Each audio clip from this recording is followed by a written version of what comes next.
प्रेमी अपने स्थान पर ही गुरु महाराज के नाम को बोलेंगे। जय गुरुदेव। देखो प्रेमियों, आप लोग जहां पर रहते हो, जहां पर इस शरीर को भोजन देते हो, विश्राम करते हो, जिसको आप अपना घर कहते हो, कुछ समय के लिए, कुछ घंटे के लिए जब आप इसको छोड़ करके जाते हो, नौकरी के लिए, व्यापार के लिए, घूमने के लिए, रिश्तेदारी में, तो बराबर घर की याद आती रहती है। घर को नहीं बोलते हो। जिस तरह से ये मिट्टी और पत्थर का घर, आप जिसको अपना घर कहते हो, इस घर को याद रखते हो, ऐसे ही अपने असली घर को याद करने की जरूरत है कि जहां से आप यहां भेजे गए हो, इस मृत्युलोक में उतारे गए हो, वो घर याद नहीं आ रहा है, बिल्कुल भूल ही गए। बहुत से लोगों को घर की जानकारी भी नहीं है, लेकिन जिनको जानकारी हो गई अपने सतदेश की, सतलोक की, वो लोग वहां जाने की कोई चिंता नहीं कर रहे, फिक्र नहीं कर रहे हैं। बराबर याद रखो कि इस घर को एक दिन छोड़ना पड़ेगा, इस घर से बाहर निकलना पड़ेगा। देखो, पहले के समय में जब उम्र का चौथा समय आता था, चौथापन जिसको कहते हैं, तब लोग घर को छोड़ करके और अपने घर की याद में एकांत में चले जाते थे और अपने घर जाने की तैयारी करते थे, अपने घर आना जाना शुरू करते थे, अपने घर जाने का रास्ता बताने वाले समर्थ गुरु के पास जाते थे। लेकिन अब समर्थ गुरु पाते हुए, घर का रास्ता मालूम होते हुए भी, और आप लोग रास्ते को भूल रहे हो, आप लोग अपने घर जाने के लिए, सतलोक जाने के लिए आप भूल रहे हो, तो यही सबसे बड़ा भ्रम और भूल है। बराबर घर को याद रखो, जो आपका असला घर है, जो अपने असली पिता हैं, अपने मालिक हैं, जो सबके सृजनहार हैं, उनको बराबर याद रखो। बराबर प्रेमियों याद रखो कि मिट्टी और पत्थर के घर से हमको एक दिन न चाहते हुए भी लोग बाहर निकाल देंगे, क्योंकि इस पर किसी का बराबर अधिकार नहीं रहा।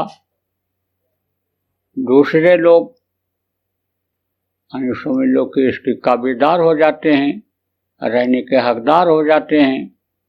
कुछ ही समय के लिए आपको इसमें रहना है। क्यों? क्योंकि इसमें दरवाजा बना दिया गया। एक महात्मा जी के यहाँ एक राजा जाया करता था, तो सुनता था, वहां सत्संग सुनता था, दर्शन करता था और चलाया करता था। तो उसने एक महल बनवाया, बहुत सुंदर महल, और बहुत दूर दूर से उसमें पत्थर मंगवाए लगाने के लिए, और साजो सामान, जो सजावट का सामान है वो मंगवाया, बाहर से ही मिस्त्री बुलवाए, बहुत ही सुंदर महल तैयार किया। जब तैयार हो गया, लोग देखने के लिए जाने लगे, तारीफ करने लगे, तो राजा बड़ा खुश होता था। तो एक दिन सोचा कि गुरु जी का चरण नहीं पड़ा है उसमें, गुरु जी से कहें चले चलें। गुरु जी से कहा चलिए, गुरु जी बनाया है, झोपड़ी बनाई है, कुटिया बनाया है, उसमें चरण रख दीजिए। नहीं बोले। फिर जब दोबारा गया तब फिर प्रार्थना किया, ये बनाया है, घर बनाया है, मकान बनाया है, रहने के लिए बनाया है, तो चल करके चरण रख दीजिए। नहीं बोले। समझ गया कि इच्छा नहीं बन रही है जाने की। तो आसपास के जो लोग थे महात्मा जी के, जो सेवा में लगे हुए थे, उनसे सिफारिश करवाया, उनसे प्रार्थना किया कि गुरु महाराज से कहो चले चलें। तो जब गुरु महाराज के आसपास के लोग कहने लग गए, बात माननी पड़ती है, चले गए। तो लोग वहां पहुंचते ही वाह वाह करने लगते थे, तारीफ ही करते थे। गुरु जब गए, देखा, श्रेणी से के हुए अंदर चले गए। राजा दौड़ दौड़ करके आगे रास्ता दिखाने लगा, ये हमारा सोने का स्थान है, ये हमारा खाने का स्थान है, हमारा टट्टे पेशाब की जगह है, यहाँ हमारा दरबार लगेगा, यहाँ पर हमारे जो मेहमान आएंगे हम मिलेंगे उनसे, ये हमारा पूजा घर है, ये हमारी यज्ञशाला है, ये बच्चों के लिए पाठशाला है। ये सब पूरा दिखाया। महल काफी बड़ा था। कुछ नहीं बोले गुरु जी। तब राजा सोचा, भाई लगता है महल में कोई कमी है कि जिसकी वजह से कुछ बोल नहीं रहे। एक भी तारीफ वाली बात नहीं बोले, कुछ बोले ही नहीं। तो हाथ जोड़ करके खड़ा हो गया और कहा, क्या ये हमारे महल में, हमारे मकान में कोई आपको कमी नजर आई? आप कुछ नहीं बोले। बाकी तो अंदर प्रवेश करते समय ही से अन्य लोग तारीफ ही करना शुरू कर देते थे और आप कुछ बोले नहीं। लगता है कुछ कमी है। क्या कमी है बताइए गुरुजी? बोले बहुत बड़ी कमी है। क्या कमी है बताइए? तब कहा, ये महल तूने किस लिए बनवाया? बोला, अपना रहने के लिए बनवाया। कौन रहेगा? मैं रहूंगा इसमें। तो कहा, यही तो तूने गलती किया, इसमें दरवाजा लगा दिया। कहा, महाराज बगैर दरवाजा के कौन मकान बनता है, कौन कमरा कोठरी महल बनता है? दरवाजा तो सब में रहता है। बोले, इसी दरवाजे से तुझको एक दिन यही लोग निकाल करके बाहर कर देंगे। तो जब तुझको रहना ही था इसमें बराबर, हमेशा हमेशा के लिए रहना था, तो दरवाजा क्यों लगवा दिया? और राजा को लगा झटका। बोला, खाली करना पड़ेगा। अरे बोले, सत्संग में भी सुनाया जाता है, लेकिन एक कान से तू राजा सुनता है, दूसरे कान से निकाल देता है, और सुनता भी है, गुनता भी है, लेकिन भूल जाता है। जब यहाँ आता है तो ऐसा राम की चीजों में मस्त हो जाता है, नीरस चीजों में, जिसमें कोई रस न हो, उसमें तू मस्त हो जाता है और ये भूल जाता है कि यह घर खाली करना पड़ेगा। आप ये समझो जैसे ये मिट्टी और पत्थर का घर है, ऐसे ये मनुष्य रूपी यानी ये जो शरीर है, यह भी घर ही की तरह से है, किराए के मकान की तरह से है। जैसे किराए का मकान एक दिन खाली करना पड़ता है, ऐसे इसको भी एक दिन खाली कर देना पड़ेगा। इस चीज को भूलना नहीं है, बराबर याद रखो। जैसे आप कांच में अपना मुंह देखते हो, कंघी करते हो, यानी समझो अपने हाथ पैर को देखते हो, गंदा तो नहीं है, यानी समझ लो कि इसकी वजह, इसका वजन कम तो नहीं हो रहा, हम दुबले तो नहीं हो रहे हैं। ऐसे ही इस चीज पर भी दिमाग रखो कि इसको एक दिन खाली कर देना पड़ेगा। अब जब ये चीज बराबर याद आने लग जाएगी तब यह भी सोचोगे कि जब शरीर छूटेगा तो आखिर ये जीवात्मा जो शरीर को चलाती है ये कहाँ जाएगी।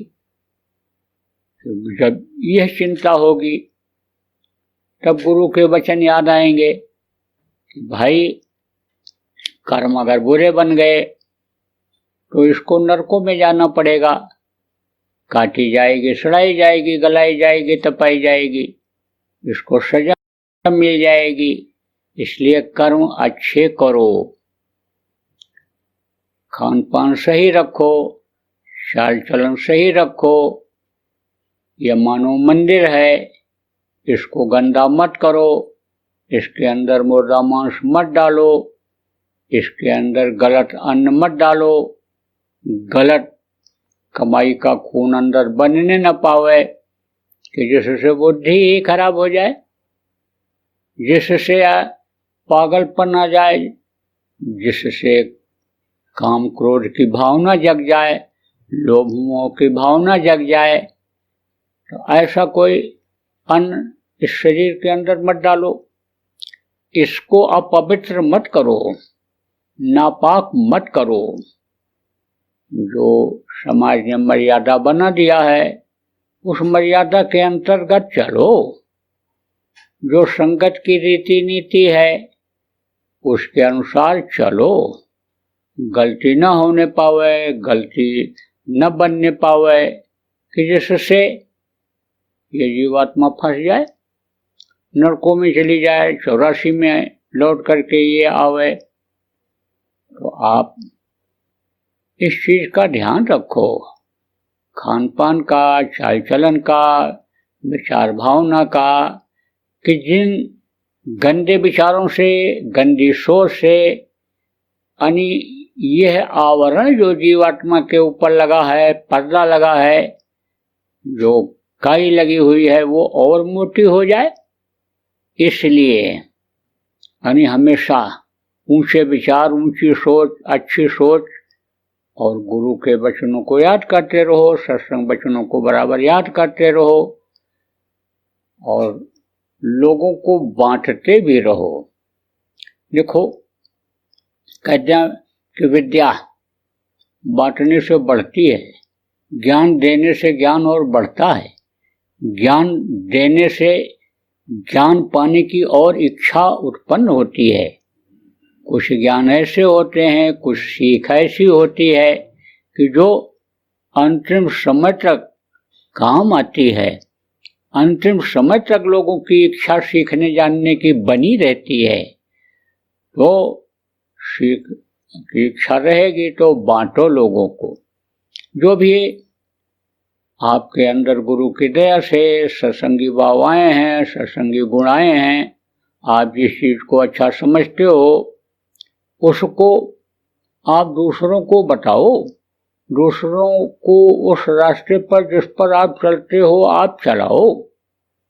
अब आप बहुत बताओगे, बहुत उपदेश करोगे, लेकिन पर उपदेश कुशल बहुत रहे, दूसरों को बताओगे, खुद नहीं चलोगे तो उसका प्रभाव नहीं पड़ेगा।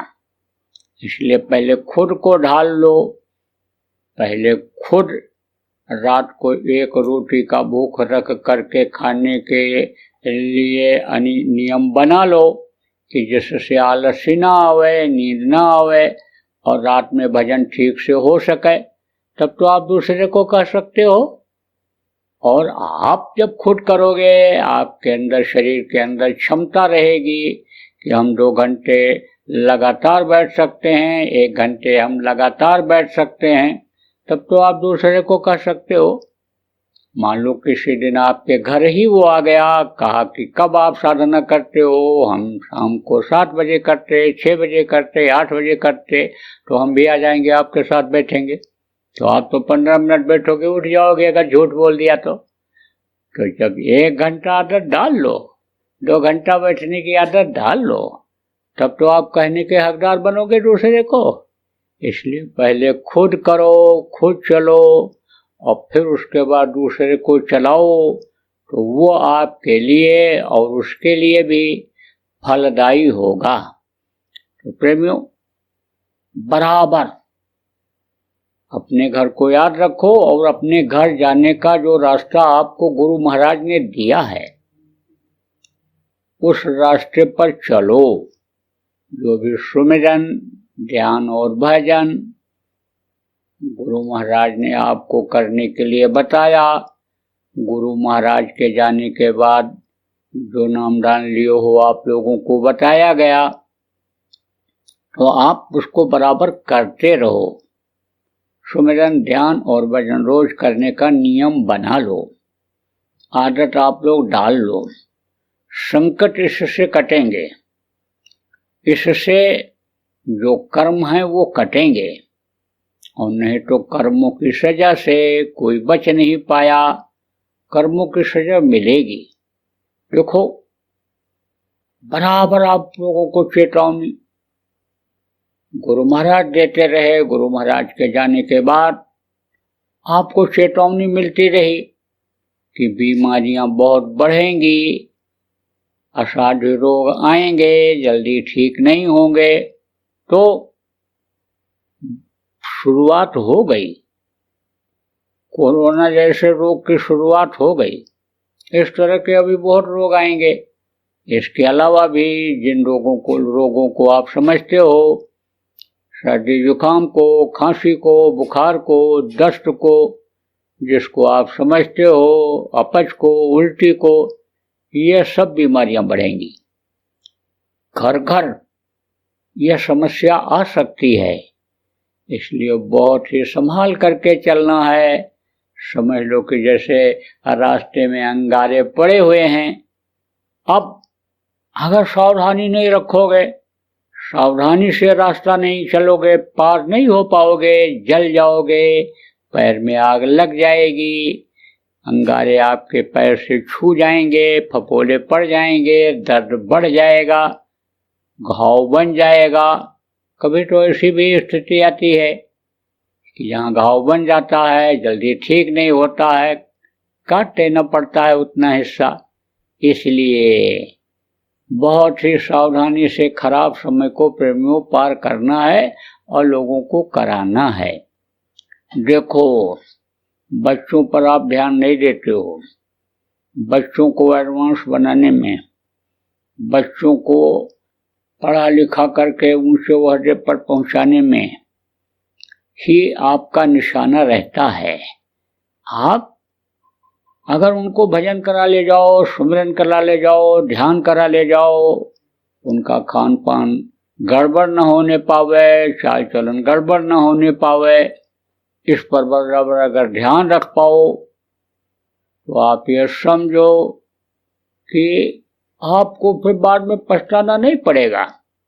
और जब मन ध्यान में लगने लगेगा, भजन में लगने लगेगा, तो वही मन उस बच्चे का पढ़ाई में भी लगने लग जाएगा, और जो चीज जल्दी याद नहीं होती वो याद होने लग जाएगी, अच्छा नंबर पा जाएगा। सत्संगियों के बच्चे जो भजन ध्यान करते हैं, सेवा करते हैं, कम पढ़ते हैं लेकिन याद ज्यादा हो जाता है और नंबर अच्छा आ जाता है, दिल दिमाग बुद्धि तेज हो जाती है। आप बहुत से लोग जो संगत से जुड़े हो, आए हो, संगत में आने से पहले इतना अकल आपका काम नहीं करता था, इतनी बल बुद्धि सभी लोगों की नहीं सही थी जितनी अब सही है। कहते हैं लोग कि पहले भय लगता था, डर लगता था, किसी से बात करने में संकोच होता था, अब बिल्कुल निर्भीक हो गया, निडर हो गया। अच्छों को समझाता हूँ, कहते 2 दर्जा पढ़े लेकिन अच्छों को समझा देता हूँ। और लोगों की अकल नहीं आई समझो कि काम करती है कि हमारे सवाल का जवाब दे ले जाएं। तो अब आप ये समझो कि दया उन्हीं पर हो जाती है जो दया के घाट पर बैठ जाते हैं। तो प्रेमियों, दया गुरु महाराज की बराबर हो रही है। दया के घाट पर खुद भी बैठो और बच्चों को भी बैठाओ। सत्संगियों के बच्चे देख रहा हूं बराबर यानी समझो कि गलत रास्ते पर जा रहे हैं, लोग शिकायत लेकर भी आते हैं कहते हैं अब नहीं मान रहा है, नहीं सुधर रहा है, बिगड़ गया, बार बार कहते हैं। और कहो भाई लड़का तो तुम्हारा ही है, क्यों बिगड़ गया? तुमने कभी सोचा तो, लेकिन बिगड़ गया। अरे गलत लोगों का साथ पड़ गया, ध्यान नहीं दिया तुमने, कहाँ जा रहा है, क्या कर रहा है, क्या खा रहा है। हुक्म दे दिया कि पिताजी फीस चाहिए, फीस दे देते हो। जो चाहता जिस तरह कपड़ा बनवा लेता, जिस तरह की सवारी खरीद लेता है। जब मनमुख हो जाता है तो गुरुमुख तो बनाया नहीं, गुरु को तो बताया नहीं, समझाया नहीं, गुरु पर विश्वास दिलाया नहीं, तो मनमुख तो हो ही जाएगा। और फिर ऐसे मनमुख बच्चों का साथ पड़ जाता है तो बिगड़ना तो लाजिमी है। अरे साथ का असर होता है। इसलिए हमेशा ध्यान रखो। देखो शादी ब्याह लोग फोटो दिखा करके पूछ जाते थे, लेकिन बिगड़े हुए लड़के बिगड़े हुए लड़कियों का हम क्या बताऊं। जब नहीं निभता है और शादियां हो जाती हैं, कोई बिगड़ा लड़का है, अच्छी लड़की से शादी हो गई, निभता ही नहीं। लड़की ऐसी और लड़का ऐसा सीधा साधा मिल गया तो निभता ही नहीं, तो हम क्या बताऊं। सत्संगियों के लड़के और सत्संगियों की लड़कियों से शादी किया, लेकिन तो भी नहीं निभ रहा, तो भी लड़ाई हो रही, झगड़ा हो रहा है। तो उसको तो समझ लो कि हमने बताना बंद कर दिया कि जब बात नहीं मान रहे हो, जब समझ लो कहा जा रहा है उसको कर नहीं रहे हो, करा नहीं रहे हो बच्चों को, तो जैसी इच्छा हो वैसा करो। तो अब आप समझो इसी तरह से समझो कि अब हम ये सुनना भी बंद कर देंगे लड़का बिगड़ गया, क्योंकि बात नहीं मानते हो। तो बात मानो। और बच्चे जो आप जुड़े हुए हो, देख रहे हो, सुन रहे हो, आपकी शिकायत आवे क्यों?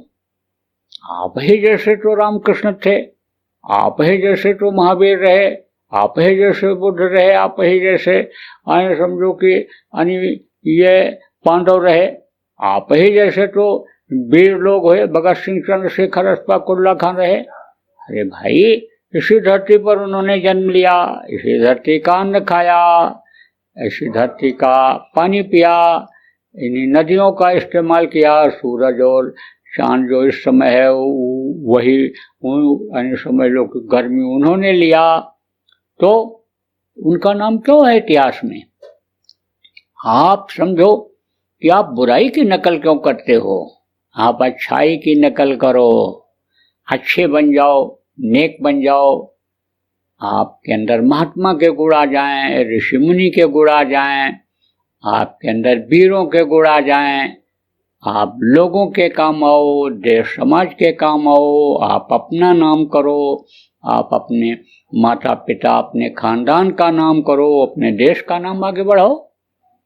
देखो यह सब चीजें बताना इसलिए जरूरी समझ रहा हूं कि मैं देख रहा हूं कि समझो कि ये एक तरह से कोई बहुत बड़ी जिम्मेदारी संगत के देने लायक सबके सब सत्संगियों के बच्चे नहीं रह गए हैं। जरूर कुछ हैं, लेकिन उनको भी सजग रहने की जरूरत है, रखने की जरूरत है कि उनका भी मन चले बच्चियों के साथ पड़ जाने से खराब न हो जाए, मन चले न हो जाए। इसलिए ध्यान रखो, खुद को भी टटोलते रहो।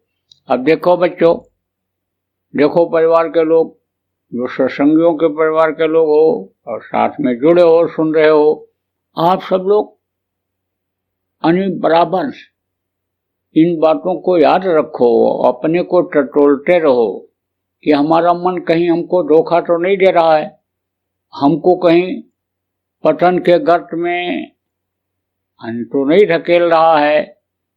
हमेशा इस चीज का ध्यान रखो। कहते हैं निरख और परख रखो और अपने को संभालते रहो। गुरु को याद रखो, मालिक को याद रखो, अपने घर अपने वतन जहाँ जाना है उसको याद रखो। तो भूलना किसको है? दुनिया को भूलना है, संसार को भूलना है। आप ये समझो कि यही है भक्ति, यही है ज्ञान मोटे तौर से। यानी आप ये समझो कि भूलो किसको? दुनिया को भूलो, संसार को भूलो, दुनिया की चीजों को भूलो। इसका इस्तेमाल उतना ही करो कि जितना जरूरत है, और बाकी बराबर याद रखो उस मालिक को, मालिक के पास पहुंचने वाले, पहुंचाने वाले, मालिक का भेद बताने वाले, अपने घर का भेद बताने वाले गुरु को याद रखो। सत्य चीज है, सत्य को पकड़ो। असत्य और झूठी चीज में अपना समय मत गंवाओ, मत अन्य समय को बर्बाद करो। तो प्रेमियों, बहुत अच्छा रहा आप लोगों के दर्शन का मौका मिला। मैं तो बराबर याद करता रहता हूँ, लेकिन पहुंच नहीं सकता वहाँ। आपको भी, सब लोगों को, इतने लोगों को बुलाया नहीं जा सकता यहाँ उज्जैन आश्रम पर। लेकिन इस तरह से एक दूसरे को देख रहे हैं, सुन रहे हैं, कुछ समझ में आने वाली बात जो मिल रही है उसको समझना भी है, तो बहुत ही अच्छा रहा। इस सिस्टम से अपने लोग जुड़ गए। और लोगों को भी आप जोड़ सकते हो, समझ करके, इन लोगों से जो जानकार हैं पूछ करके, और लोगों को भी जोड़ सकते हो। बराबर नाम धुनी चलती रहेगी, और नाम धुनी में और नए लोगों को भी जोड़ लो। नाम धुनी जब बोलने लगेंगे तो मैल साफ होने लगेगी।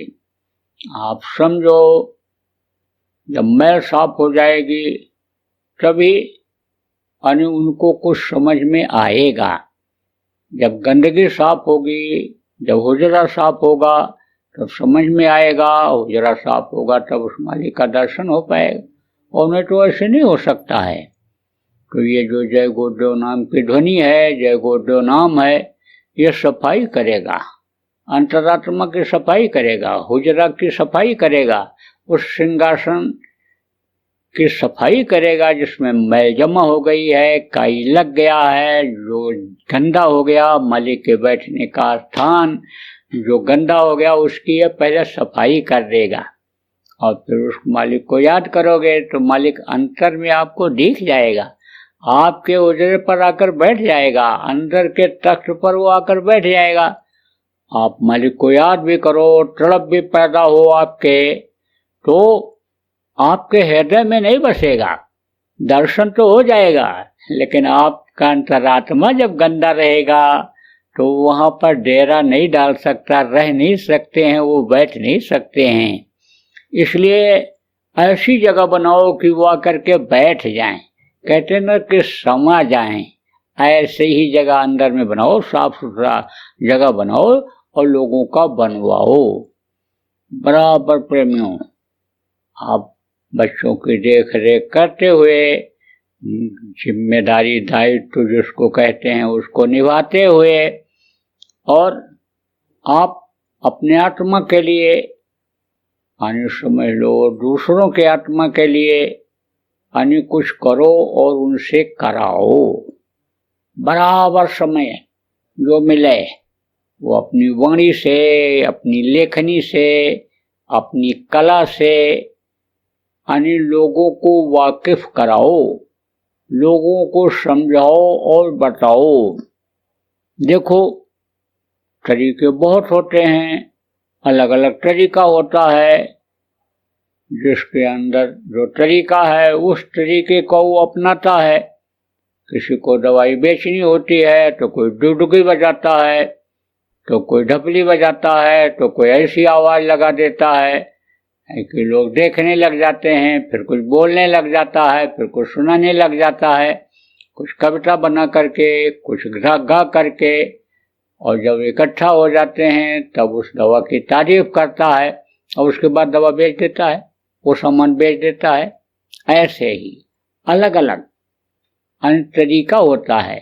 हर कोई गा नहीं सकता, हर कोई लोगों को प्रभावित नहीं कर सकता, लेकिन हर सत्संगी में, हर मानव में कुछ न कुछ गुण होते हैं। सर्वगुण जिनको कहा गया वो तो संपन्न कोई भी आदमी नहीं होता है सिवाय संतों के, और कोई नहीं होता है सर्वगुण संपन्न। लेकिन कुछ न कुछ गुण सब में होते हैं। तो आप जो सत्संगी हो, आप ये समझते हो कि हमारे अंदर ये गुण है और हम इसका इस्तेमाल करें। जैसे मोटी बात आप ये समझो कि कोई प्रार्थना है। अब प्रार्थना एक तो पढ़ा जाता है और एक गाया जाता है। लय से गा दो, तड़प के साथ गा दो, अंतरात्मा की आवाज प्रार्थना में निकल जाए तो लोग प्रभावित हो जाते हैं। कोई ऐसा गाता है जिसकी आवाज फटी हुई, जिसको लय नहीं मालूम है, और कोई लय से गा दिया, बढ़िया मीठी सुरीली आवाज में गा दिया, तो रास्ता जाने वाले खड़े हो जाते हैं, सुनने लगते हैं। ऐसी प्रार्थनाएं जो विरह की हैं, तड़प की हैं, जो चेतावनी है, आप उसको जब बोलोगे तो वो दिल में लोगों की जगह बनाएगी। लय से बोलोगे, मिठास से बोलोगे तो लोगों के दिल में वो जगह बनाएगी। इनको नहीं मालूम है, दूसरे का सुनकर सीख सकते हो, बोल सकते हो। आप ये समझो कि ये जो ऐसी ऐसी चेतावनियां हैं, प्रार्थना चेतावनी संग्रह में, जो पुरानी किताबें हैं गुरु महाराज के समय की प्रार्थनाएं की, उनमें ऐसी ऐसी प्रार्थनाएं हैं कि प्रार्थना सुन करके ही यानी एक नहीं बहुत से लोग बदल गए।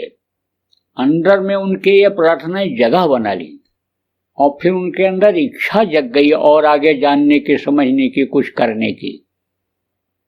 अपना अनुभव बताता हूँ। एक बार हिमाचल प्रदेश में हम लोग गए थे प्रचार के लिए, तो एक आदमी बहुत परेशान थे और वो सवारी नहीं पा रहे थे जाने के लिए, तो बहुत आग्रह किया। हम लोग वहीं रुके थे, बोले हमको थोड़ी दूर तक लेते चलो, बैठा लिया। तो हम लोग जब वहाँ गाड़ी में बैठते थे तो कोई न कोई प्रार्थना बोलते ही रहते थे। जहाँ तक उनको पहुँचना था उस बीच में 2-3 प्रार्थनाएं बोली गईं। वो इतना प्रभावित हो गए कि कहे छोड़ने की इच्छा नहीं हो रही आप, और कौन हो आप, कहाँ से आए हो, क्या है, बहुत प्रभावित हो गए। और फिर उसके बाद में आप समझो हम लोग अपने स्थान पर पहुंच गए। फिर राशन पानी सामान लेने के लिए बाजार आए तो मिल गए वो। बोले आपको याद है आपकी गाड़ी में हम बैठ करके गए थे, आप लोगों ने प्रार्थना सुनाया था, आप बोलो आपको क्या सामान चाहिए। हमने कहा नहीं सामान हम लोग ले लेंगे। बोले नहीं, सब्जी की दुकानें थी उधर, बोले सब्जी हमारी तरफ से, और आटा दाल जो कहो हम हमारी तरफ। ऐसे भाव जग जाते हैं आदमी, इस तरह से भाव जग जाते हैं। तो प्रार्थनाएं भी काम की हैं, सब लोगों को प्रार्थना याद होना चाहिए। देखो अलग अलग प्रार्थनाओं का क्षेत्र होता है। क्षेत्र मान लो राजस्थान की कोई और प्रार्थना है, आप समझो हरियाणा की कोई और प्रार्थना है, अपनी भाषा में, अपने वहां के भाषा में जो प्रार्थनाएं बोलते हैं, जो जिसमें आध्यात्म छिपा हुआ होता है, वो समझ में पूरा भले ना आवे लेकिन उसके भाव लोग समझ जाते हैं, बोलने वाले के भाव लोग समझ जाते हैं और उसको हर कोई पसंद करता है। आपके जैसे पूरब में है, उधर कजरी गाई जाती है, सोहर गाया जाता है, होली के टाइम पर होली गाई जाती है। अब जो गाया जाता है उसी लय पर जो संत मत की प्रार्थनाएं हैं उनको अगर बोला जाए, प्रार्थना चेतावनी की प्रार्थनाएं बोली जाएं, तो उससे यानी भाव भी लोगों के समझ में आएगा, लोग उन बातों को पकड़ेंगे भी, और लय से बोला जाएगा तो लोगों को अच्छा भी लगेगा। आप समझो भोजपुरी में बोला जाए या और वहाँ की भाषा में बोला जाए तो उसका असर पड़ेगा। आप समझो जैसे आरती है, आरती भी बोलने का तरीका है, अलग अलग आरती भी उसमें लिखी हुई है। अब उसको अगर बोला जाए, प्रार्थना बोला जाए तो उसका भी असर पड़ेगा। सुनने से ही लोगों के समझ में आता है। तो कहने का मतलब यह है कि लोगों की जान बचानी है, लोगों को सत पथ पर चलाना है, लोगों को सतयुग दिखाना है। तो कहा गया नाच खेल कर लोक रिझाई, जैसे भी उनको मना लो, जैसे भी है अच्छे लोगों का एक प्लेटफॉर्म तैयार कर लो। लोग जो बारूद के ढेर पर खड़े हुए हैं, कभी भी आग लग जाए, ध्वस्त हो जाए, उससे उनको हटा दो, वो गड्ढे से उनको निकाल लो, नीची जगह से निकाल लो जहां बाढ़ आने वाला है, जिसमें बहकर जाने वाले हैं, उससे उनको बचा लो। तो प्रेमियों, आपका ये फर्ज बनता है, क्योंकि आप एक महापुरुष से जुड़े हुए हो, आप महापुरुष के बताए रास्ते पर चलते हो, उनके पद चिन्हों पर आप चलते हो, गुरु महाराज जैसे गुरु के साथ जुड़े हुए हो, जिन्होंने अपना सारा जीवन परमार्थ में लगा दिया। हमेशा गुरु महाराज जीवों की चिंता करते रहे, फिक्र करते रहे।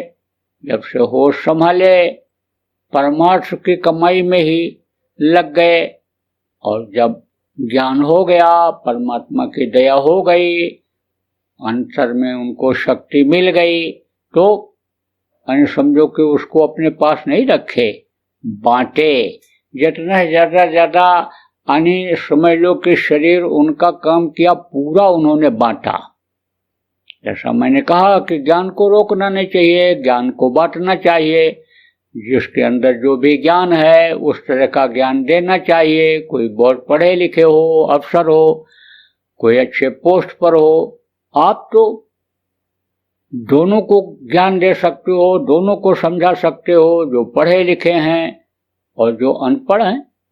आपके ऊपर कितनी बड़ी दया है गुरु महाराज की कि आपके अंदर दोनों गुण हैं। आप ये समझो कि जो अनपढ़ हैं, बेचारे गांव में रहने वाले हैं, जिनको समझ लो कि जानकारी ज्यादा नहीं है, उनमें तो केवल एक ही गुण है, सत्संगी वो भी हैं, नामदानी वो भी हैं, भजन ध्यान वो भी करते हैं, और आप भी करते हो। सत्संगी में अंतर नहीं है, शरीर की बनावट भी उसी तरह, हाथ पैर आंख कान उसी तरह से है, खाते भी उसी तरह से हो, टट्टी पेशाब भी उसी तरह से होता है दोनों का, लेकिन ज्ञान अलग अलग है। बुद्धि आपकी प्रखर हो गई, पढ़ाई लिखाई करने से, मेहनत करने से, संग अच्छा मिलने से, अच्छा स्कूल मिलने से, तो आपके अंदर समझो कि अलग गुण आ गए, ज्ञान आ गया।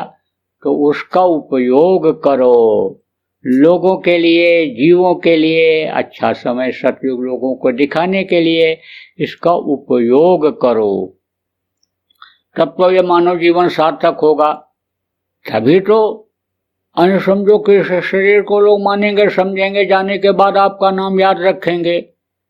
तभी तो स्टेचू बना लोगों का कि जो उन्होंने लोगों के लिए किया, देश के लिए किया, समाज के लिए किया। तभी तो मूर्तियां बनी, तभी तो मंदिर बन रहे हैं, पूजा तभी तो हो रही है। तो आप हमेशा सोचते रहो कि भाई उनकी पूजा हो रही है, हमारे ही जैसे इंसान थे, हमारे ही जैसे आदमी थे, तो हमारी क्या नहीं हो सकती, हमको लोग क्या नहीं जान सकते हैं, हमारा नाम क्या स्वर्ण अक्षरों में नहीं लिखा जा सकता है, क्या इतिहास में नहीं लिखा जा सकता है, लिखा जा सकता है, स्वर्ण अक्षरों में नाम लिखा जा सकता है, आपकी पूजा भी हो सकती है।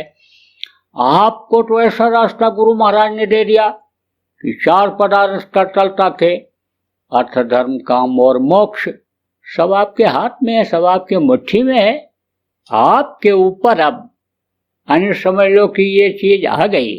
कहते हैं गेंद किसके पाले में है, अब आपके पाले में है, अब जैसा आप चाहो वैसा करो।